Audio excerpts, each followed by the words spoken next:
अस्सलाम वालेकुम। Welcome to my channel. I hope कि आप बिल्कुल ठीक होंगे। तो आज का व्लॉग स्टार्ट हो रहा है सुबह सुबह से। नाश्ते का टाइम है और मैं यहाँ पर बना रही थी नाश्ता अपने लिए और अपने बेटे के लिए।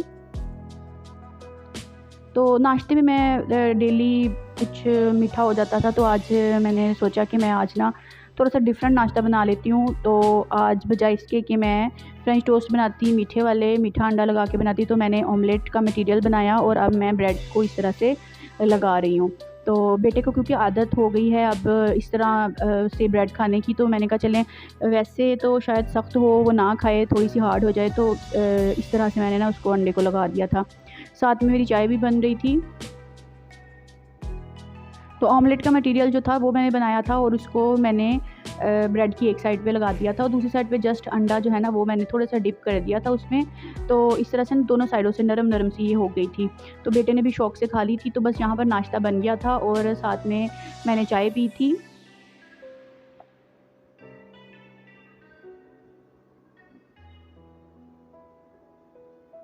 तो इस तरह से भी ना ये बहुत ही अच्छे बन गए थे। मीठे वाले तो अच्छे होते ही हैं, ये नमकीन जो थे ना ये भी बहुत ही अच्छे जो थे ना वो लगे थे।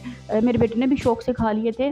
तो सैंडविच बनाने का इतना टाइम नहीं था, तो मैंने कहा चलो मैं जल्दी से इसी तरह से बना देती हूँ।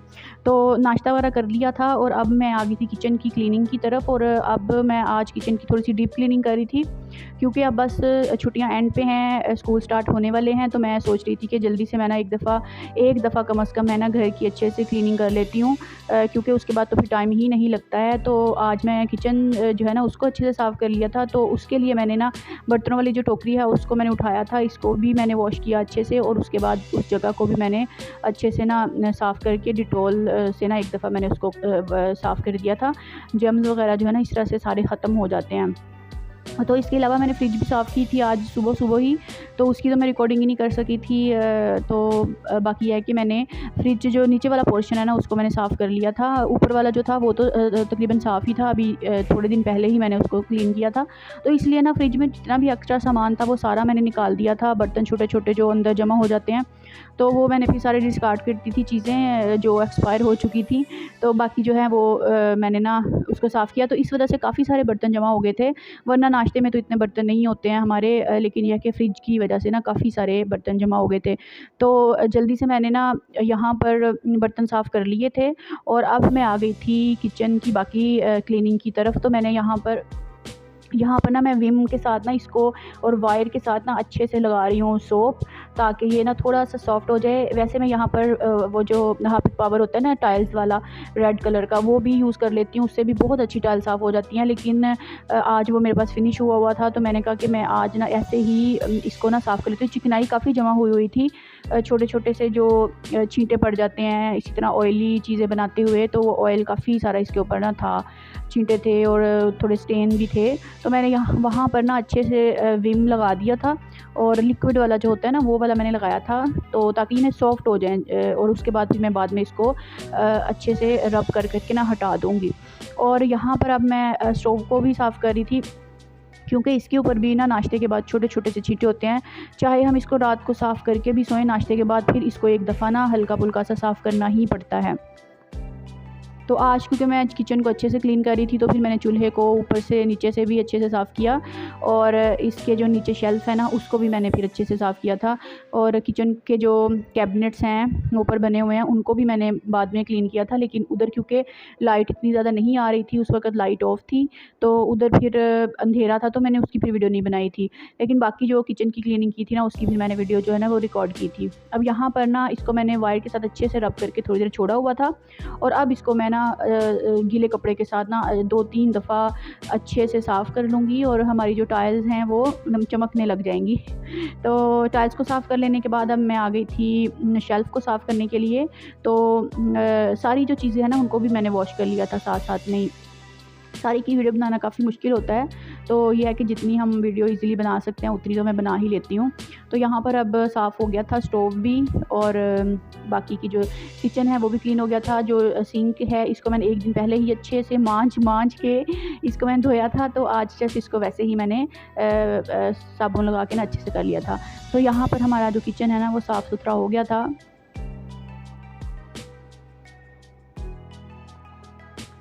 तो क्योंकि छुट्टियां बिल्कुल एंड पे हैं, 21 को स्कूल स्टार्ट हो जाएंगे, तो अब बस आज के जो थोड़े से दिन हैं वो अब सफाई सुथराई में ही गुजरते होते हैं, हर दफ़ा यही होता है।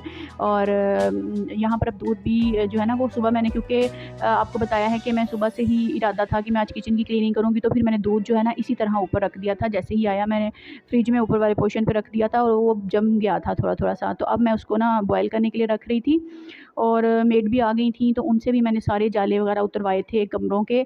और अच्छे से उन्होंने भी वैसे ना बहुत अच्छे से सारा कुछ हटा हटा के चीज़ें, फर्नीचर वगैरह, तो उन्होंने अच्छे से ना क्लीनिंग कर दी थी रूम की भी। तो बाकी भी अच्छे से उन्होंने ना सफाई कर दी थी। तो मेड जो है वो साथ साथ सफाई कर रही थी और मैं जो हूँ अपने काम कर रही थी। यहाँ पर जो मेरी बेटी है ना वो सो रही है झूली में। तो मैंने इस तरह झूली के अंदर ना इसको मैं सुला देती हूँ, तो सोई रहती है ये। इसको मैंने नहला दिया था, फ्रेश कर दिया था, और फ्रेश होने के बाद ना ये 3-4 घंटे जो है ना माशाल्लाह से सोई रहती है। फिर उठती है, फीड करती है, फिर सो जाती है। सारा दिन बस ये ना माशाल्लाह से सोई रहती है, इतना ज़्यादा तंग नहीं करती, बस शाम को थोड़ा सा ना ये तंग करती है। तो अब मैं अपने बेटे को भी फ़्रेश करना था, तो उसके लिए भी मैं कपड़े प्रेस कर रही थी उसके। और 1 2 3 तकरीबन मैं ड्रेसेस जो है ना वो प्रेस कर लेती हूँ इकट्ठे ही सुबह को।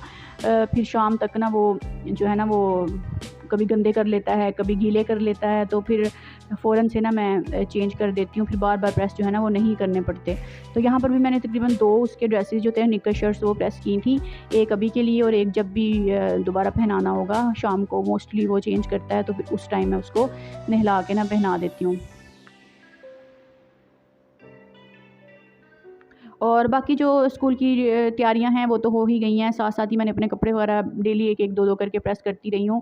वो भी सारे मेरे प्रेस हैं, बेटे के भी मोस्टली जो स्कूल वाले कपड़े हैं वो सारे ही प्रेस हैं। और सब कुछ ना माशाल्लाह से रेडी है। बस ये घर की सफाइयाँ जो है ना वो मैं एंड पे ही आके करती होती हूँ, और कुछ करवाती होती हूँ आंटी से, काम वाली आंटी से। तो ये है कि फिर घर एक दफ़ा साफ़ सुथरा हो जाता है। छुट्टियों में ये बहुत ज़रूरी होता है और अब यहाँ पर कपड़े जो है ना वो मैं मशीन में डालने के लिए जा रही थी, और मैंने ना इनके 2 पोर्शन बनाए थे। एक जो है वो डार्क कलर के हैं, ब्लैक के हैं, और बाकी जो है ना वो लाइट कलर के हैं। तो जो लाइट कलर के कपड़े होते हैं ना उनको मैं ज़्यादा टाइम लगाती हूँ मशीन के अंदर, तो वो अच्छे से फिर ना वॉश हो जाते हैं। जो डार्क कलर के होते हैं उनको ज़रा मैं कम टाइम भी लगा देती हूँ, वो क्विक पे जो है ना वो वॉश हो जाते हैं। यहाँ पर अब मैंने बेटे को फ्रेश कर दिया था, और वो अब ना खेल रहा था, मस्तियाँ कर रहा था, सारा दिन इधर उधर भागता रहता है, और इसी तरह बस ना ये अपना दिन गुजार लेता है।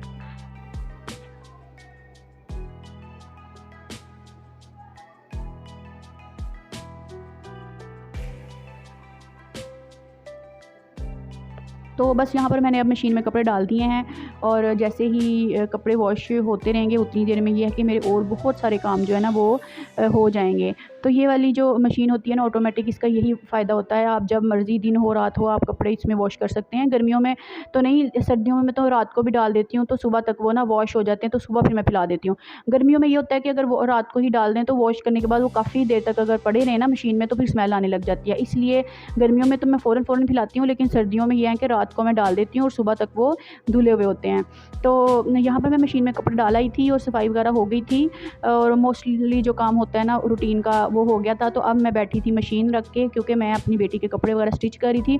बेटी की जो है ना लॉन के ड्रेसेस मैं स्टिच कर रही थी, क्योंकि इतनी ज़्यादा गर्मी है और स्कूल में तो बहुत ही गर्मी हुआ करेगी, तो इस वजह से मैं उसके ना लॉन के कपड़े सिलाई कर रही हूँ, ताकि ये ना वो ईज़ी वहाँ पे रहे। दूसरे कपड़े जो होते हैं ना रेडीमेड, वो पहनाने के बाद ये है कि बच्चा ईज़ी नहीं रहता। मैंने बहुत सारे कपड़े ले लिए, मेरे से ये गलती ज़रूर हुई कि मैंने ना काफ़ी सारे इसके कपड़े ले लिए जो रेडीमेड होते हैं, लेकिन ये है कि वो थोड़े मोटे मोटे होते हैं, उनके ऊपर डिज़ाइनिंग भी हुई होती है, तो वो ना आजकल के मौसम में तो बिल्कुल नहीं सही रहते, और स्कूल में तो वो बिल्कुल भी नहीं चल सकते। तो अभी इसके 2-3 ड्रेसेस ऐसे हैं जो ना मैंने अभी पहनाई नहीं है, और वो छोटे भी हो गए हैं उससे। तो बस इस वजह से मेरे तो यही सजेशन है कि यार लॉन के कपड़े ही आजकल के मौसम में ना पहनाने चाहिए बच्चों को। तो मैंने तो ये देखा है कि मैंने जो कपड़े इसके रेडीमेड लिए हैं ना वो उसको छोटे हो गए हैं इस एज में बच्चा काफ़ी जल्दी ग्रो करता है। तो अब यहाँ पर मैंने कुछ इसकी फ़्रॉक स्टिच की हैं, वो मैं आपको दिखा रही हूँ। यहाँ पर सबसे नीचे तो ग्रे कलर की है और ब्लैक कलर की, इसके ऊपर हल्की सी लेस मैंने लगाई है, और उसके ऊपर जो रेड है ये बहुत प्यारी, ये इतना फ्रेश कलर रेड है ना, यहाँ पर थोड़ा सा लाइट लग रहा है लेकिन बहुत प्यारा कलर है। यहाँ पर एक और है लाइट से कलर में, ये भी मैंने खुद ही स्टिच की हैं सारी, और इसके ऊपर थोड़ी सी डिज़ाइनिंग इस तरह से की है कि बटन्स लगाए हैं मैंने, और बैक साइड पे जो है ना वो सबके छोटा सा स्लिट रख के, और मैंने वहाँ पे अटैच बटन जो है ना वो लगा दिया था। ये जो पिंक वाली है इसका मैंने ये फ्रिल वाला डिज़ाइन बनाया है, और जो ये डिज़ाइन बहुत इन है और नीचे जो है ना ये मैंने वो कलियाँ जैसे डालते हैं ना उस तरह से, क्योंकि ये कपड़ा बचा हुआ, सारे कपड़े जो है ना ये मैंने फ्रॉक्स जो है ना ये बचे हुए कपड़े की बनाई हैं, जो हमारे कपड़ों में से बच जाते हैं। तो वो कुछ लंबाई में होते हैं तो उनकी फिर कलियों वाली फ्रॉक्स बन जाती हैं, कुछ अगर चौड़ाई में पीसीज हों तो फिर वो। ये वाला जो ब्लू वाला है ये मैंने खुद नहीं स्टिच किया, ये जिमल की चच्ची ने भेजा है स्टिच करके। बहुत प्यारा सा इसका डिज़ाइन है। तो पहले मैं सोच रही थी कि ये बहुत बड़ा है साइज़ में, लेकिन अब माशाल्लाह से जिमल भी बड़ी जल्दी बड़ी हो गई है, तो अब ये उसको आ जाएगा। तो ये वाला भी कलियों वाला मैंने फ्रॉक स्टिच किया और इसके ऊपर भी मैंने थोड़े से बटन अटैच किए हैं और इस तरह की थोड़ी बहुत डिज़ाइनिंग की है कि बच्चा कंफर्टेबल रहे। यहाँ पर ये जो है ना ये झबला स्टाइल में मैंने स्टिच किया है और इसके ऊपर डोरी सी डाली हुई है कपड़े की बना के ही, और इस तरह से ये चुनट डाल के ना तो बहुत कंफर्टेबल बच्चों में गर्मियों में ये रहता है। ये बिल्कुल छोटे से साइज़ में बनाया है और इतना मतलब फ़्रॉक जो है वो थोड़ी सी लंबी है, ये छोटे से ना थोड़े शॉर्ट सा उसको होगा, उसके ना बहुत लंबा नहीं है। तो इन सब के साथ मैंने ना जो शॉर्ट्स सिलाई की हैं, किसी में इलास्टिक डाली हुई है, किसी में भी मैंने डालनी है।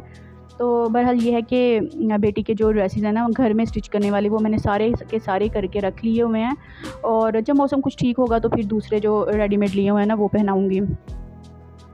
तो अभी यहाँ पर कपड़े वगैरह मैंने स्टिच किए हुए थे, कुछ मैंने पहले किए हैं, कुछ आज किए हैं और अब यहाँ पर शाम के खाने की तैयारी हो रही थी। तो यहाँ पर मैं आज बना रही थी गोश्त, आलू और गोश्त का सालन बना रही थी। तो वही तरीका है जिस तरीके से हम पहले भी बनाते हैं गोश्त, और उसमें सारी चीज़ें मैंने डाल दी थी, टमाटर, अदरक, लहसुन और मिर्चों का पेस्ट और साथ में नमक मिर्च हल्दी डाल के उसको मैंने प्रेशर कुकर लगा दिया था और 20 मिनट के लिए प्रेशर कुकर लगाया था। और अब यहाँ पर ये गल चुका है तो मैंने इसमें आलू डाल दिए हैं क्योंकि इसकी अब बुनाई होगी।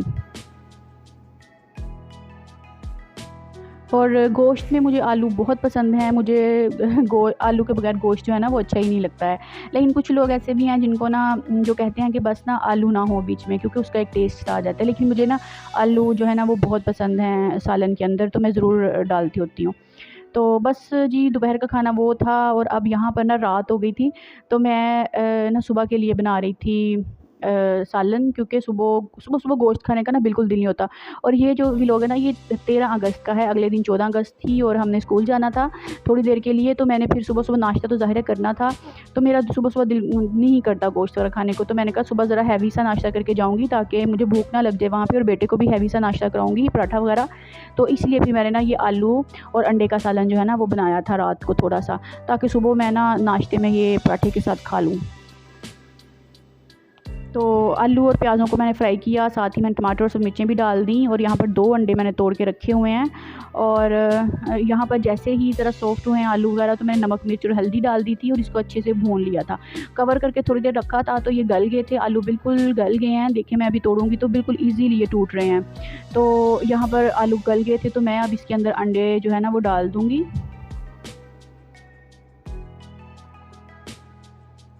ये सालन मुझे बहुत पसंद है और जब भी मैं बनाती हूँ चाहे रात हो सुबह हो, ये ना वो फ़ौरन ही ख़त्म हो जाता है। तो इसलिए मैंने ना ये रात को बनाया था ताकि हम सुबह ही खाएं, रात को ना खाएं। तो हाँ, यहाँ पर मैंने इसमें अंडे डाल दिए हैं और इसको कवर कर दिया, हल्की सी आंच पे मैं इसको 5 मिनट के लिए रख दूँगी और उसके बाद आपको दिखाऊंगी। यहाँ पर मैं रूम में आई हूँ तो यहाँ पर मेरी बेटी जो है ना वो झूली में लेटी हुई है और मुझे आवाज़ें दे रही थी, मुझे इसकी आवाज़ें आ रही थी और माशाल्लाह से सोई हुई थी तो अभी उठी ही है। तो अब मैं इसको उठा लूँगी थोड़ी देर में, फिर इसको फ्रेश करूँगी, नाइट ड्रेस पहनाऊँगी और फिर ये दोबारा सो जाएगी, फिर माशाल्लाह सारी रात सोती है।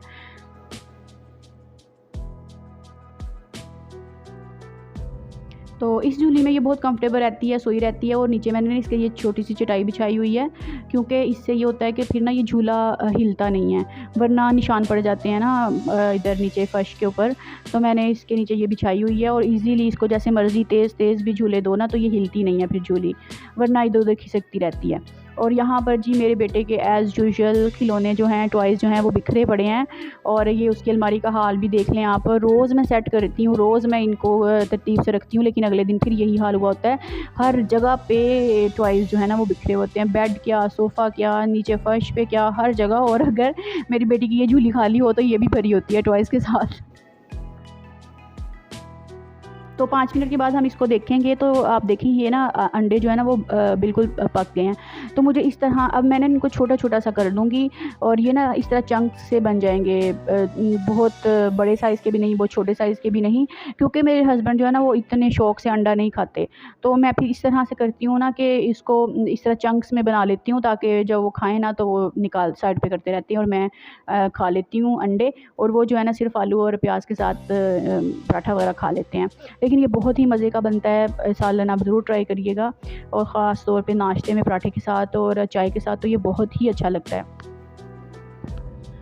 तो बस जी यहाँ पर मैंने ये सालन मेरा रेडी हो गया था। एंड पे इसमें गरम मसाला भी ऐड कर सकते हैं, लेकिन मैंने इसमें गरम मसाला नहीं ऐड किया था, ये ऐसे भी बहुत ही अच्छा लगता है। तो बस जी यहीं तक था आज का मेरा व्लॉग। आई होप कि आपको अच्छा लगा होगा। टेक केयर, अल्लाह हाफिज़ एंड फ़ी अमानिल्लाह।